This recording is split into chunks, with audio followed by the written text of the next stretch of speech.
శ్రీ గురుభ్యో నమః. హరి ఓం. శ్రీమాత్రే నమః. గం మహాగణాధిపతయే నమః. విజ్ఞాన కౌముది ఛానల్కి పునః స్వాగతం. భక్తులారా, అతి పవిత్రమైన ఈ కార్తీక మాసంలో మనం కార్తీక పురాణాన్ని పారాయణం చేసుకుంటున్నాం. ఈరోజు 13వ అధ్యాయాన్ని పారాయణం చేసుకుందాం.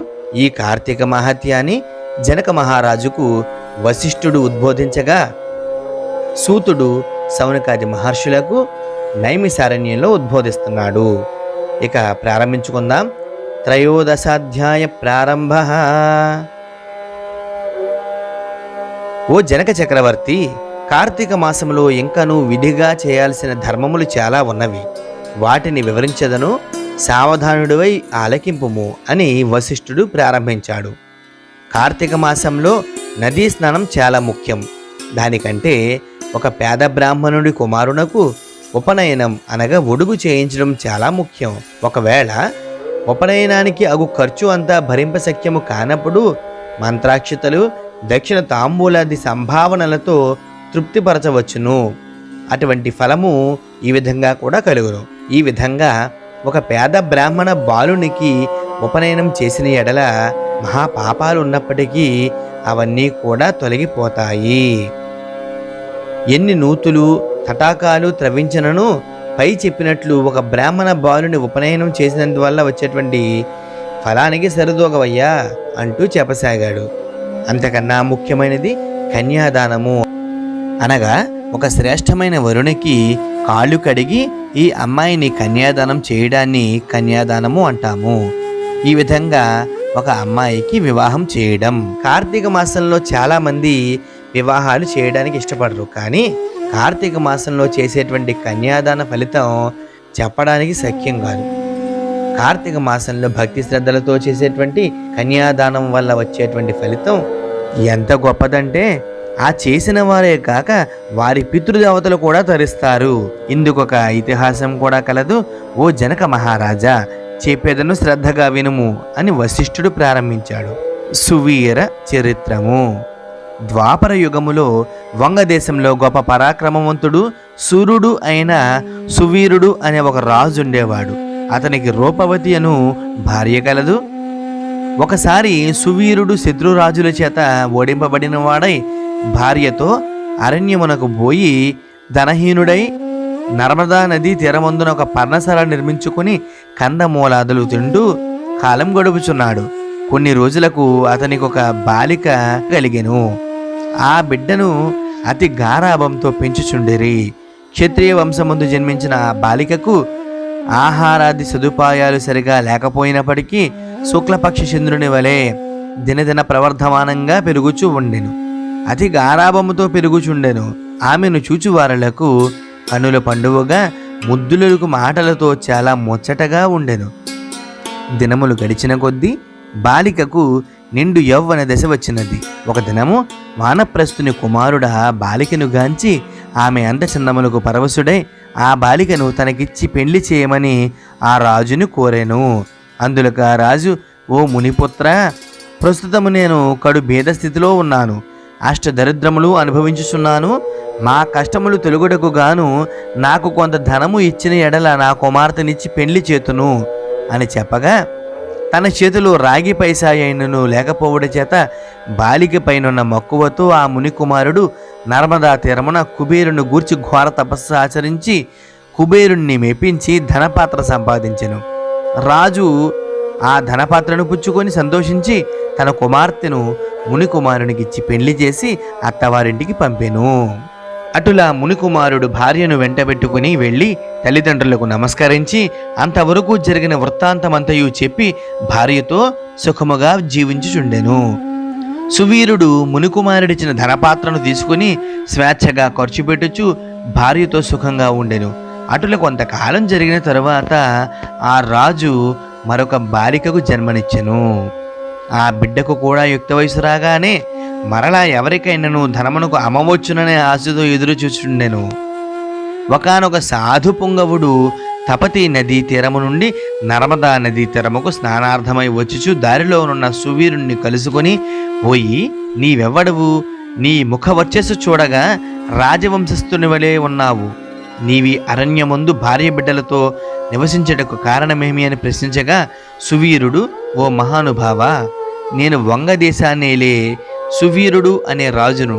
నా రాజ్యమును శత్రువులు ఆక్రమించుట చేత భార్య సమేతముగా ఈ అడవిలో నివసించుచున్నాను. నాకు 2 కుమార్తెలు. అందున మొదటి కుమార్తెను ఒక మునిపుత్రునికిచ్చి వాని వద్ద కొంత ధనము పుచ్చుకొంటిని. దానితోనే ఇంతవరకు కాలక్షేపము చేయుచున్నాను అని చెప్పగా, ఓ రాజా, నీవు ఎంతటి దరిద్రుడవైనా ధర్మసూక్ష్మమును మరిచిపోయితివి. కన్యా విక్రయము మహాపాతకములలో ఒకటి. కన్యను విక్రయించిన వారు అసిపత్ర వనమును నరకాన్ని అనుభవిస్తారు. ఆ ద్రవ్యముతో దేవతలకు గాని పితృదేవతలకు గాని ఎటువంటి క్రతువులు నిర్వహించినా అవి వారికి చెందవు. అదేనుగాక కన్యా విక్రయము చేసిన వారికి పితృదేవతలు పుత్ర సంతతి లేకుండా శపింతురు. అటులనే కన్యను ధనమిచ్చుకుని పెండ్లాడిన వారు చేయు గృహస్థ ధర్మములు వ్యర్థమొకటేయగాక అతడు మహా నరకము అనుభవించెదడు. కన్యా విక్రయము చేసిన వారికి ఎట్టి ప్రాయశ్చిత్తము లేదని పెద్దలు వక్కాణించి ఉన్నారు. కావున రాబోయే కార్తీక మాసమందున నీ 2వ కుమార్తెకు నీ శక్తి కొలది బంగారు ఆభరణాలతో అలంకరించి సదాచార సంపన్నునకు ధర్మ బుద్ధి గలవానికి కన్యాదానము చేయము. అటుల చేసిన ఎడల గంగా స్నానమునరించిన ఫలితము, అశ్వమేధ యాగము చేసిన ఫలితము పొందుటయేగాక మొదటి కన్యను అమ్మిన దాని పాపము కూడా తొలగిపోవును అని రాజునకు హితోపదేశం చేయగా, అందుగా రాజు చిరునవ్వునవి, ఓ మునివర్య, దేహ సుఖము కంటే దాన ధర్మముల వలన వచ్చిన ఫలము ఎక్కువ. తాను బ్రతికుండగా భార్య బిడ్డలతో సిరి సంపదలతో సుఖముగా ఉండగా చనిపోయిన తర్వాత వచ్చేది ఏదో మోక్షము కొరకు ప్రస్తుతమున్న అవకాశములను చేతులారా జారవిడవమంటారా? ధనము బంగారము కలవారే ప్రస్తుత లోకములు రాణింపగలరు. కానీ ముక్కు మూసుకుని నోరు మూసుకుని బక్క చిక్కి శల్యమై ఉన్న వారిని లోకము గుర్తిస్తుందా, గౌరవిస్తుందా? ఐహిక సుఖములే గొప్ప సుఖములు. కావున నా 2వ కుమార్తెను కూడా నేనడిగినంత ధనం ఎవరిస్తారో వారికి ఇచ్చి పెళ్లి చేస్తాను తప్ప కన్యాదానము మాత్రం చేయను అని నిక్కచ్చిగా చెప్పాడు. ఆ మాటలకు సన్యాసి ఆశ్చర్యపడి తన దారిని తాను వెళ్ళిపోయాడు. అంతే. మరికొంతకాలానికి సువీరుడు మరణించెను. వెంటనే యమభటులు వచ్చి వానిని తీసుకుపోయి యమలోకములో అసిపత్రవనమును నరక భాగమున పడవేసి అనేక విధములుగా బాధించిరి. సువీరుని పూర్వీకులైన శృతకీర్తి అను రాజు ధర్మయుక్తంగా ప్రజలను పాలించి ధర్మాత్ముడై మృతి చెందిన పిమ్మట స్వర్గమందున సర్వ సౌఖ్యములు అనుభవించుచుండెను. సువీరుడు చేసిన కన్యా విక్రయము వలన ఆ శృతకీర్తిని కూడా యమకింకరుడు పాశములతో బంధించి స్వర్గము నుండి తీసుకువచ్చి నరకంలో పడవేసిరి. అంతటా శృతకీర్తి కంగుతిని, నాకు తెలిసినంత వరకు నేను ఎవరికి ఉపకారమే చేశాను తప్ప, దాన ధర్మాలే చేశాను తప్ప, యజ్ఞ యాగాదులే చేశాను తప్ప ఎవరికి చిన్న అపకారం కూడా తలపెట్టలేదు. కానీ నాకు ఎందుకు ఇలా దుస్థితి కలిగింది అని అనుకుంటూ యమధర్మరాజు దగ్గరికి వెళ్ళి నమస్కరించి, ప్రభు, నీవు సర్వజ్ఞుడవు, ధర్మమూర్తివి, బుద్ధిశాలివి, ప్రాణికోటినంతయు సమంగా చూచువాడవు, సమవర్తివి. నేనెప్పుడూ ఏ పాపము చేసి ఉండలేదు కదా. నన్ను స్వర్గము నుండి నరకానికి ఎందుకు తీసుకువచ్చారు? సెలవివ్వండి అని ప్రాధేయపడ్డాడు. అంతటా యమధర్మరాజు శృతకీర్తిని గాంచి, శృతకీర్తి, నీవు న్యాయమూర్తివి, ధర్మజ్ఞుడవు, నీవెటువంటి దురాచారాలు చేసి ఉండలేదు. అయిననేమి, నీ వంశీయుడగు సువీరుడు తన జ్యేష్ఠ పుత్రికను కన్యాదానము చేయకుండా ధనమునకు ఆశించి అమ్ముకొనెను. కన్య నమ్ముకున్న వారి పూర్వీకులు కూడా ఇటు 3 తరాల వారు అటు 3 తరాల వారు ఎంతటి పుణ్యపురుషులైనప్పటికీ కూడా నరకాల పాలవుతారు. నీవు పుణ్యాత్ముడవనియు ధర్మాత్ముడవనియు నేనెరుగుదను గాని నీకొక ఉపాయం చెప్పెదను.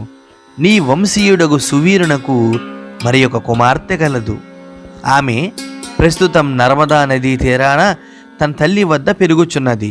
నా ఆశీర్వాద ఫలము వలన నీవు మానవ శరీరము దాల్చి అచడకు పోయి ఆ కన్యను వేద పండితునకు శీలవంతుడగు ఒక విప్రునకు కార్తీక మాసమున సాలంకృతముగా కన్యాదానము చేయుము. అట్లు చేసిన ఎడల నీవు నీ పూర్వీకులు సువీరుడు మీ పితృగణములు కూడా స్వర్గలోకమునకేగుదురు. కార్తీక మాసంలో సాలంకృత కన్యాదానము చేసినవాడు మహాపుణ్యాత్ముడగును. పుత్రిగా సంతానము లేనివారు తమ ద్రవ్యముతో కన్యాదానము చేయించిన లేక చేసిన ఎడల లేక ఆబోతునకు వివాహమునర్చినను కన్యాదాన ఫలమొబ్బును. కనుక నీవు వెంటనే భూలోకమునకేగి నేను చెప్పినట్లుగా ధర్మకార్యాన్ని నిర్వర్తించి నీవు నీ పితృగణములు తరించే విధంగా చేయి, పోయిరమ్ము అని ఆశీర్వదించెను. శృతకీర్తి యముడికి నమస్కరించి సెలవు తీసుకుని నర్మదా తీరమున ఒక పర్ణ కుటీరములో నివసిస్తున్న సువీరుని భార్యను కుమార్తెను చూసి సంతోషపడి ఆమెతో యావత్ విషయాలు వివరించి కార్తీక మాసమున సువీరుని రెండవ కుమార్తెను సాలంకృత కన్యాదాన పూర్వకముగా చతుర్వేదములు చదివిన ఒక బ్రాహ్మణ యువకునికిచ్చి అతి వైభవంగా వివాహము చేసెను. అటులా కన్యాదానము చేయటం వలన సువీరుడు కూడా పాప విముక్తుడై స్వర్గలోకాన్ని పొందాడు.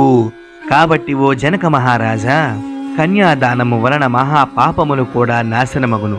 వివాహ విషయంలో ఎవరికి మాట సాయము చేసినను పుణ్యము కలుగును. కార్తీక మాసమున కన్యాదానము చేయవలనని దీక్షభూని ఆచరించిన వాడు విష్ణు సాన్నిధ్యాన్ని పొందుతాడు. శక్తి కలిగియుండి ఉదాసీనత చూపువాడు శాశ్వత నరకాన్నే పొందుతాడు. ఇట్లు స్కాంద పురాణాంతర్గత వశిష్ఠ ప్రోక్త కార్తీక మహత్య మందలి 13వ 13వ రోజు పారాయణము సమాప్తము. ఓం నమః శివాయ. ఓం నమః శివాయ. ఓం నమః శివాయ.